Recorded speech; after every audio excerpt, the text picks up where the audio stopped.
안녕하세요. 한만호 건강센터입니다. 오늘은 커피에 대해서 말씀드리는 시간을 갖도록 하겠습니다. 인류가 가장 애용하는 커피가 어떤 효능이 있는지, 또 어떤 부작용이 있는지, 또 누가 먹어야 되는지, 또 어떻게 먹어야 되는지에 대해서 말씀드리는 시간을 갖도록 하겠습니다. 많이 드시는 분들은 커피 하루 5잔, 10잔, 20잔 먹는 분도 있다고 합니다. 그럼 그 커피가 어떤 효능을 갖고 있는지를 우리가 알고 먹어야 되고, 또 누가 먹어야 되는지, 커피를 맞는 사람이 있고 안 맞는 사람이 있다고 하는 것을 여러분 아셔야 됩니다. 그래서 요즘은 커피를 안 마시는 분들도 많이 늘어나고 있지 않습니까? 왜냐하면 커피에 부작용이 있기 때문에 그렇죠. 그러면 이제 이 커피에 대해서 알아보도록 하겠습니다. 커피가 뭐냐 하면, 이 커피란 커피 나무의 씨를 볶아서 가루로 낸 것을 따뜻한 물이나 그리고 차가운 물 또는 전기로 우려내어 마시는 아주 쓴맛의 음료입니다. 근데 이 커피가 어디서 자라냐 하면 더운 지방에서 자랍니다. 즉 적도 지방, 주로 적도 지방에서 자라게 됩니다. 그래서 라틴 아메리카나 동남아시아, 남아시아, 아프리카 등 70여 개국에서 재배가 됩니다. 이 커피가 왜 따뜻한 지방에서 자라느냐, 왜 뜨거운 적도 지방에서 자라느냐고 하면, 커피가 차가운 음의 식물이기 때문에 그렇습니다. 음의 식물이기 때문에 더운 지방에서 잘 자란다고 하는 것이죠. 추운 지방에서는 커피가 안 나는 거죠. 이 커피가 아주 찬 그런 음식, 음의 음식이라고 하는 것을 여러분 아셔야 됩니다. 이 커피는 세계에서 가장 많이 거래되고 있으며 인류가 가장 많이 애용하는 차이기도 합니다. 많이 먹는 사람은 하루에 10잔 내지 20잔을 마시는 분도 있습니다.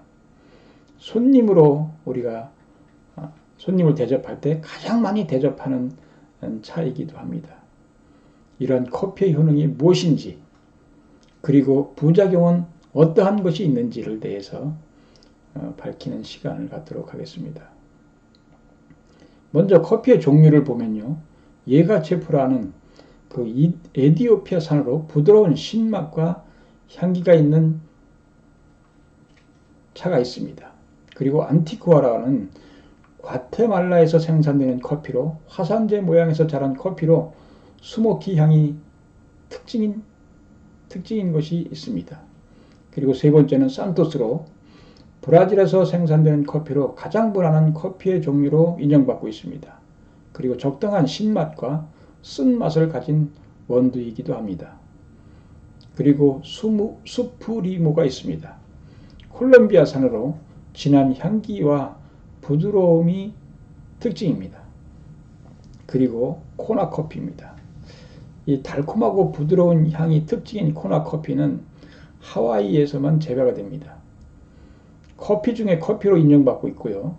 인기가 있는, 정말 맛이 좋고 세계 3대 커피 중에 하나로 귀한 사랑을 받고 있는 것이 바로 하와이에서 나는 코나커피가 있습니다. 그리고 3대 커피 중에 하나가 또 뭐냐면 자메이카의 블루 마운틴, 그리고 예멘의 모카 커피가 바로 3대 커피입니다. 세계에 가장 맛이 좋다고 하는 그 3대 커피가 바로 코나 커피, 그리고 블루 마운틴 커피, 모카 커피가 되겠습니다. 그러면 커피의 효능에 대해서 한번 알아보겠습니다. 커피는 먼저 암 예방 및 억제 효능이 있습니다. 커피에는 클로로젠산이라는 항암 작용을 하는 물질이 있는데, 이 물질은 간암이라든지 난소암, 그리고 피부암, 그리고 유방암에 좋다고 합니다. 그리고 이 커피는 고혈압을 예방하고 혈압을 안정시키는 효능이 있습니다. 커피를 마시는 사람은 최대 혈압과 최소 혈압을 낮춰주어서 고혈압 예방에 도움이 된다고 알려지고 있습니다. 그리고 세 번째로는 두뇌 활동의 개선 효과가 있습니다. 한두 잔 정도의 커피는 대뇌 피질 전반에 작용하여 사람의 사고력을 증진시켜주고 의식을 맑게 해준다는 것입니다. 그리고 네 번째로는 다이어트에 효과가 있습니다.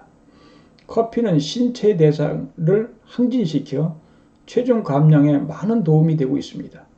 체중을 많이 감량시키고 있다고 하는 것입니다.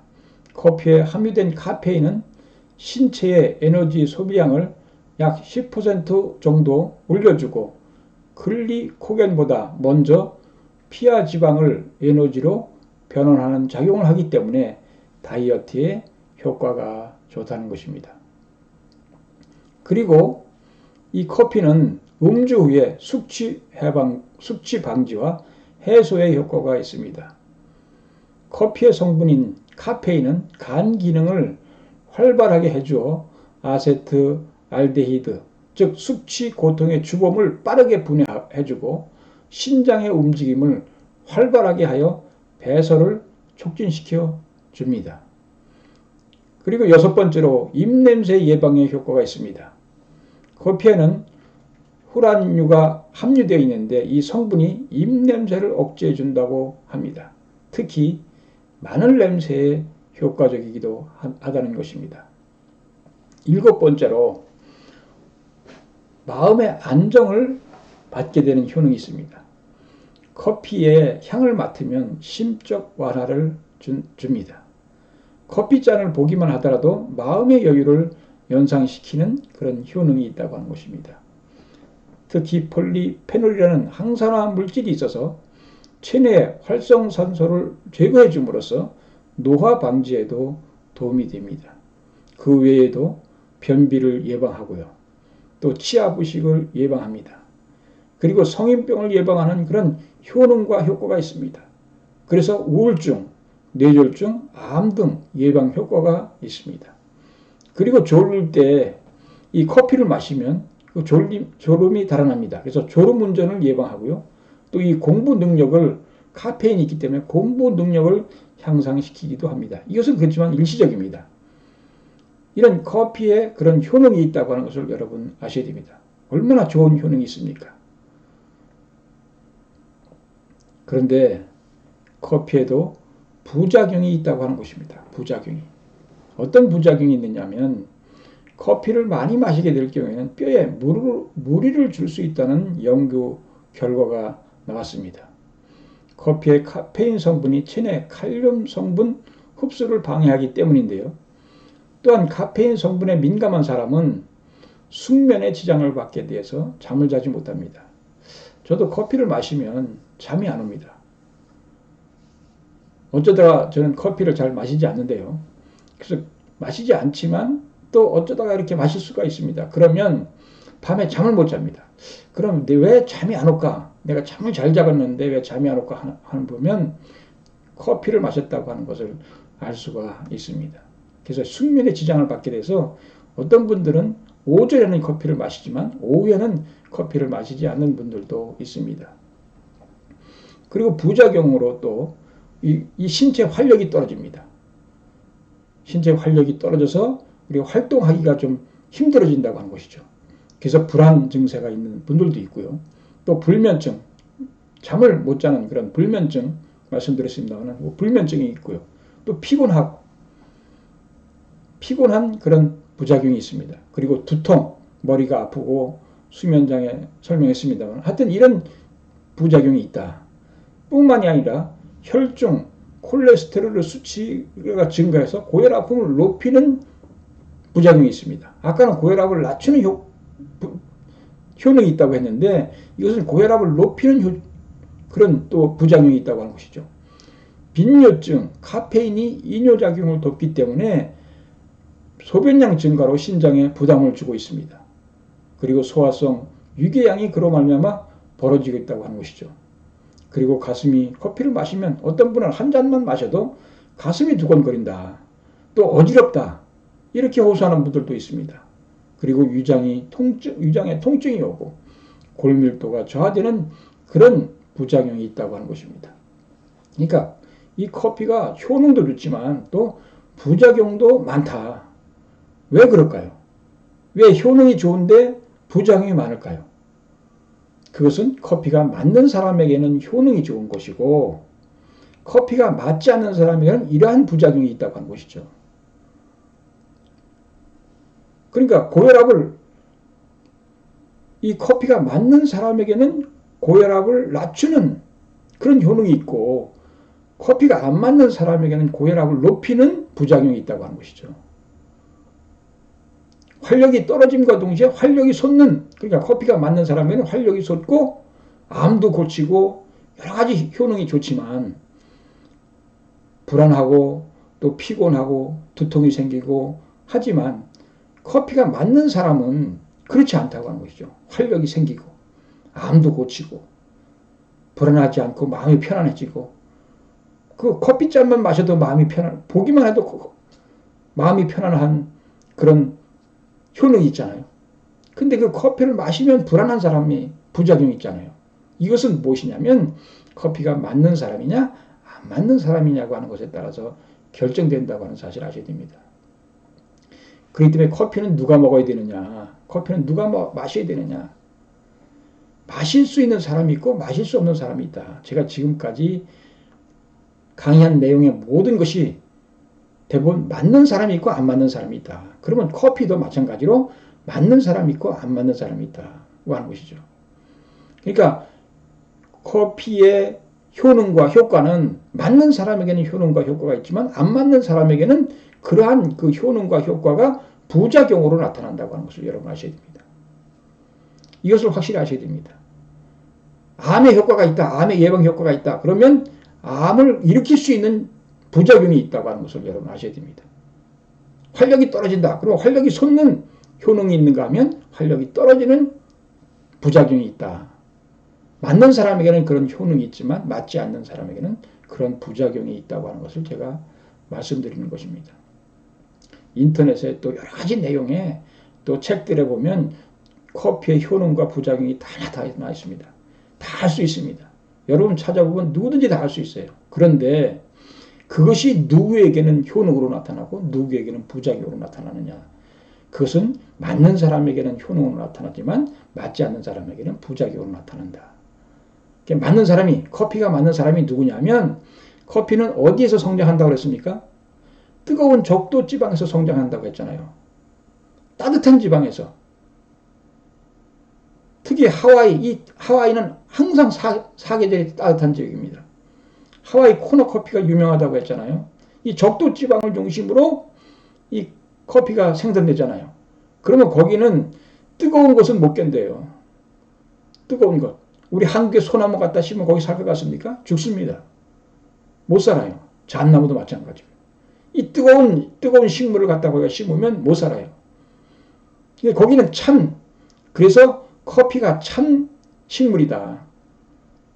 찬 식품이다. 그렇기 때문에 그것은 누구에게 맞느냐, 커피는 누구에게 맞느냐면 양체질인 사람이 맞다고 하는 것이죠. 차기 때문에 뜨거운 양체질 사람이 그것을 먹어야 좋다고 하는 거죠. 그런 효능, 암도 예방하고 뭐 다이어트도 생기고 또 여러 가지 활력도 솟고 여러 가지 효능이 있지만 안 맞는 사람에게는 그러한 부작용이 엄청난 부작용이 있다고 하는 것을 여러분 아셔야 됩니다. 그래서 커피는 누가 먹어야 되느냐? 양체질이 먹어야 된다. 음체질은 먹으면 안 된다고 하는 것이죠. 그래서 여러분 많은 차가 나왔잖아요. 많은 차가 나왔으니까 커피는 양체질이 먹고 음체질이 먹을 수 있는 것은 생강차, 둥글레차, 율무차 이런 거 드시면 됩니다. 그러니까 커피가 놀라운 효능이 또 효과가 있지만 그 효능과 효과는 양체질인 사람에게 효과가 효능이 있다. 그런데 커피도 마시는 방법이 여러 가지가 있습니다. 거기에 우유를 섞는다라든지 이것은 안 맞습니다. 우유는 음체질이 먹는 것이기 때문에 그렇습니다. 그래서 거기다가 믹스 커피는 거기다 무엇을 넣느냐 하면 프린과 설탕을 넣습니다. 근데 이 프린과 설탕은 누가 먹어야 되느냐 하면 음체질에 맞는 것입니다. 그렇기 때문에 커피를 모든 사람이 먹게 하기 위해서 커피는 양체질이 먹고 프린과 설탕은 음체질이 먹기 때문에 그것을 섞어 놔가지고 음체질도 먹고 양체질도 먹도록 만들어 놨습니다. 그렇지만 그것을 먹는 사람은 다 부작용이 다 나타난다고 하는 거죠. 음체질이 먹어도 부작용, 양체질이 먹어도 부작용이 나타나는데 그것이 적게 먹으면 뭐 쉽게 나타나지 않죠. 섞어놨으니까. 그런데 그것을 계속해서 먹다 보면 그런 부작용들이 나타난다. 그래서 양체질이 커피가 맞는데 양체질이 커피를 마실 때는 순수한 원두 커피를 드셔야 된다. 거기에 프림과 설탕이 들어가지 않은 순수한 원두 커피를 드셔야 좋다고 하는 것이죠. 그러면 여러분이 암도 예방하고 다이어트도 되고 활력도 생기고 여러 가지 효능을 볼 수가 있다고 하는 것이죠. 그렇다고 뭐 너무 많이 먹을 필요 없습니다. 왜냐하면 우리 인간은 적당히 필요합니다. 물도 뭐 하루 뭐 얼마를 먹어라, 뭐 2리터를 먹어라, 뭐 그렇게 얘기하지만 그렇게 먹어야 되는 사람이 있는가 하면 그렇게 먹으면 안 되는 사람도 있어요. 내가 물을 많이 소비하면 많이 먹어줘야 되죠. 특히 여름과 겨울과 다르죠. 겨울은 물 소비가 적기 때문에 물을 적게 먹어야 되고 여름은 물 소비가 많기 때문에 많이 먹어야 돼요. 내가 땀을 많이 흘리는 사람은 물을 많이 먹어야 되고 땀을 적게 안 흘리는 사람은 물을 적게 먹어야 되죠. 마찬가지로 이 커피도 너무 많은 양을 먹는다고 좋다고 하는 것은 아니죠. 너무 한꺼번에 많은 약을 먹는다고 좋은 것이 아니죠. 우리도 과식하면 취하잖아요. 소화가 잘 안 되잖아요. 마찬가지로 모든 우리의 음식도 나에게 필요한 양만 먹으면 됩니다. 너무 많이 먹으려고 그렇게 욕심 부리실 필요 없습니다. 적당량. 누가 먹어야 되느냐면 양체질이 먹어야 되는데 어떻게 먹어야 되느냐? 순수한 원두 커피로 드셔야 된다. 그리고 적당량 마시는 것이 좋다 하는 것입니다. 맞는 사람은 조금 더 먹는다고 해서 큰 문제는 안 생깁니다. 그렇지만은 효과가 없다고 하는 거죠. 효과가. 너무 많아도 문제가 생길 수 있다고 하는 것이죠. 그러니까 우리가 커피는 누가 마셔야 되느냐? 그 효과와 효능이 그건 받으려면 그 효과의 효능을 온전히 받으려면 양체질이 먹어야 된다. 음체질은 오히려 부작용이 많이 생긴다고 하는 것을 여러분 확실히 아셔야 됩니다. 제가 이런 설명을 하는 사람이 없잖아요. 이런 설명하는 사람이 없잖아요. 그러니까 제가 이것을 누가 먹어야 되는지 확실하게 가르쳐 주는 거죠. 확실하게. 왜 그렇게 해야 되는지를 제가 논리적으로 설명하고 있는 것입니다. 여러분, 우리가 내 몸에 맞는 음식만 먹으면 여러분 일생을 건강하게 살 수 있다고 제가 누누이 말씀드렸습니다. 여러분 건강하게 사셔야 되는데 이 커피, 우리가 애용하는 이 차, 내 몸에 맞는 것이 있고 안 맞는 것이 있다. 그것을 아시고 확실하게 여러분들이 맞는 음식을 또 이 커피도 양체질이 원두 커피로 해서 드시는 것이 좋다고 합니다. 그동안 믹스 커피가 나왔지만 이제 순수한 커피도 나오는 것 같더라고요. 순수한 원두 커피도 나오는 것 같습니다. 그러니까 그것을 우리가 타서 마시면 비록 좀 쓰지만 또 향기가 있고 부드러움이 있고 또 그것을 먹으면 몸에 좋고 하다는 것을 여러분 아시기 바랍니다. 예, 오늘은 여기까지 하겠습니다. 대단히 감사합니다.